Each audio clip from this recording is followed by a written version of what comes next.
nekk jàmm aussi pour le monde. Sénégal bi am pétrole, Sénégal bi am gaz, Sénégal boo xam ni moom moo daan rayonné depuis Palestine, problème yi mu daan am taxawaayu Senghor. nga xool lii amoon en Afrique du Sud, nga gis taxawaayu Sénégal ci diplomatie bi ci àdduna. ñu nekk réew bu tuuti wante réew boo xam ne ci wàllu jàmm dañu nekkoon champion, dañu nekkoon di rayonner partout dans toutes les institutions. tey jii ñoo am gàcce.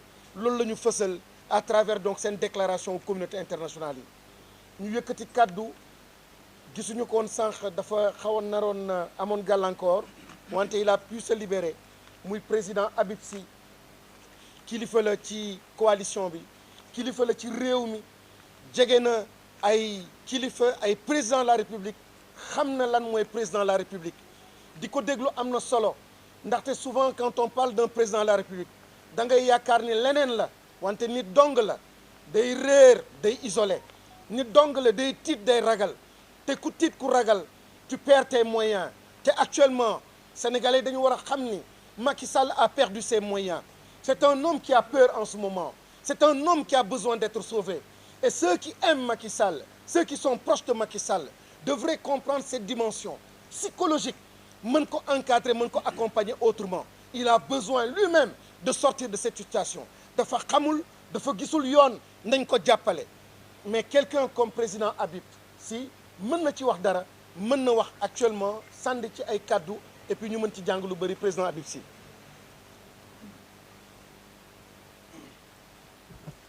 asalaamaaleykum. di jégalu ci awa tardé bi monsieur le ministre, wante xam naa ne li nga wax léegi yaa ma ko gën a xam parce que nekkoon nga au cours de l'État de madame le premier ministre li ñu toog nii. moom def naa ne ñun li ñu yàgg Macky Sall lépp moom moo ñu ko gën a xam parce que moo doon premier ministre. bi may ñëw léegi sama benn goro bu nekk France daf ma woo mu ne ma boo xamee gàcce gi ñu nekkee yàlla rek xam. mu ne ma dama am ay samay xarit ay investisseur waxoon ak man ba bëgg a ñëw Sénégal mais ñoom ñëpp fomm nañu. mu ne ma li ci gën a doy waar mooy ci réseaux sociaux yi foofu dañuy méngale Sénégal ak Palestine di ko méngale ak Ukraine. mu ne xamuloo sax Macky Sall tooñ yim ñu tooñ fan la yem. yàgg naa leen a wax ne dafa am problème de cerveau, gëmu leen ma. waane loolu bis bu jot mi ngi koy confirmer, y a quelque chose boo xam ne nii ci bopp bi doxul. parce que bu doon nit ñii nga xam ne moom lay ngoyee ci pouvoir bi nit du ko def mukk. Senghor defu ko, Abdou Diouf defu ko, Ablaye Wade defu ko, te ñoo ko gënoon a taxaw ci réew mi. kon y a quelque chose qui cloche. li ko dal ñun teguñu ko moom moo dem choisir un poulet de chair politique nga xam ne il est simplement habitué au salon feutré et lambris doré. Même dans sa manière de parler, vous constatez qu'Amadou Ba n'est pas un homme politique. Il ne peut pas gagner une élection. Je dis à mes amis qu'il est le candidat de Saint-Tropez, du caviar et du homard. Amadou Ba, il ne connaît pas le Sénégal. Je me demande ndax dana lekk cere sax. C'est un petit bourgeois. xamul li paysans yi di dund, xamul lu sàmm yi dund, xamul lu baykat yi di dund, xamul li nga xam ne moom la nappkat yi dund, xamul le jeunes yi dund. Celui-là nga bëgg ko pousser pour mu nekk le président de la République, mais c'est impossible. Les forces sont là. Les forces sont là. Le futur pouvoir est là. Ñii ñoo xam réew mi ñii ñoo xam Sénégal ñii ñoo xam méttitu askanu Sénégal. Alors li mu bëgg a def nag madame le Premier ministre wax na ko sànq appel à un coup d'état militaire la Macky Sall woote. Mais s'il le fait, c'est qu'il est dans l'incapacité de gouverner le Sénégal. Le Conseil constitutionnel devrait déclarer Macky Sall incapable de gouverner le Sénégal et le destituer. Parce que c'est grave ce qu'il a dit. Man su ma ko waxoon ñu jàpp ma premier ministre su ko waxoon ñu jàpp ko moom mi ngi koy wax ay militants mi ngi wër di ko wax ñu leen di béy ñu dem seen yoon. Ils veulent gaboniser le Sénégal. Non, ça ne se passera pas ici. Un coup d'État avec la complicité de forces de défense et de sécurité, notre armée ne l'acceptera pas. Ils ont une devise. On nous tue, on ne nous déshonore pas. Macky Sall ne va pas vous déshonorer. On le sait, vous êtes du côté du peuple. Il n'y a qu'un seul discours qui vaille. Et le 2 avril, Macky Sall n'est plus président de la République du Sénégal. Il faut qu'il dégage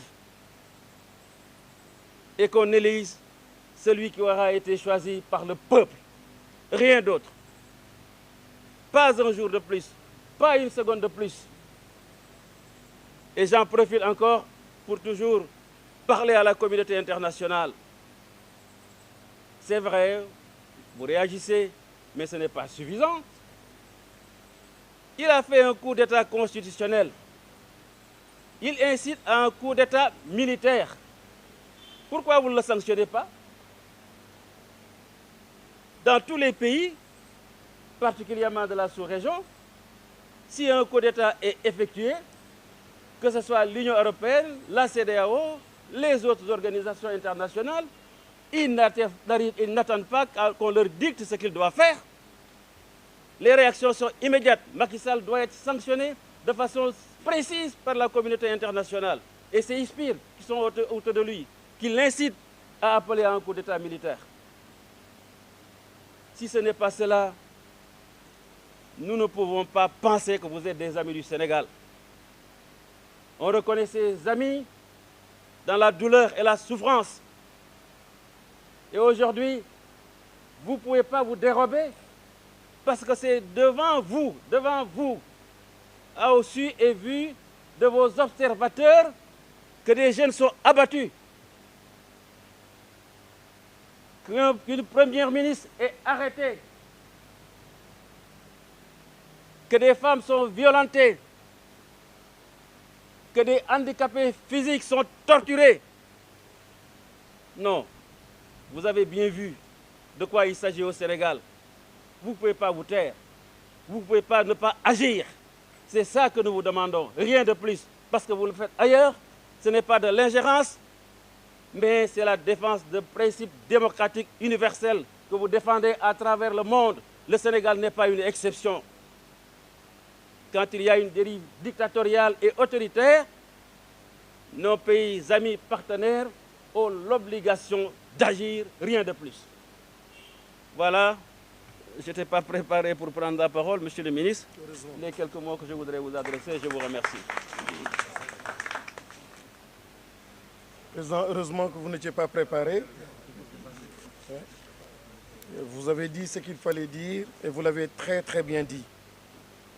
Président wax na ci Amadou Ba candidat au président Macky Sall tànn na ko dem na ba ci biir gis na ni du gagné du candidat ba. Mais président dafa am loo xam ne tamit xëy na waxaale nga ko cof nga ko mooy Macky Sall ak exaction yi dafa permettre aussi mu dafa lever benn voile permettre ñu gisee neneen Amadou Ba ndaxte koo xam ni dañ la tànn nga nekk candidat wu Benno Bokk Yaakaar nekk candidat wu Macky Sall nga nekk premier ministre am en plein vol ngay dem mu xaw la tuumaal wala indi sikk ci question confiance boo xam ne am na ko ci yow loolu lu garaaw a garaaw a garaaw la démocratie ak transparence ak dignité war na mën a tax ku ñu teg tuuma gu mel noonu nga démissionné taxaw ne dama bëgg mu leer wante le lendemain li may wax ni dafa am solo te président c'est bien que nga insister ci parce que au-delà de Benno Bokk Yaakaar il s'agit de la République, de nos institutions et du pays. Comment un président de la République peut douter de notre Premier ministre ba mu indi ko mu def un coup d'état constitutionnel le lendemain au nom de stratagème politique ñu fekkante waat mu ne ko je te renouvelle ma confiance xam nga ni lu garaaw la wane na encore une fois l'esprit de Macky Sall ak le manque de respect ak ni muy tilimale nos institutions tilimal na justice tilimal na le conseil constitutionnel tilimal na ses ministres tilimal na askan bi yëpp mi ngi tilimal la police mi ngi tilimal la gendarmerie merci beaucoup d'avoir abordé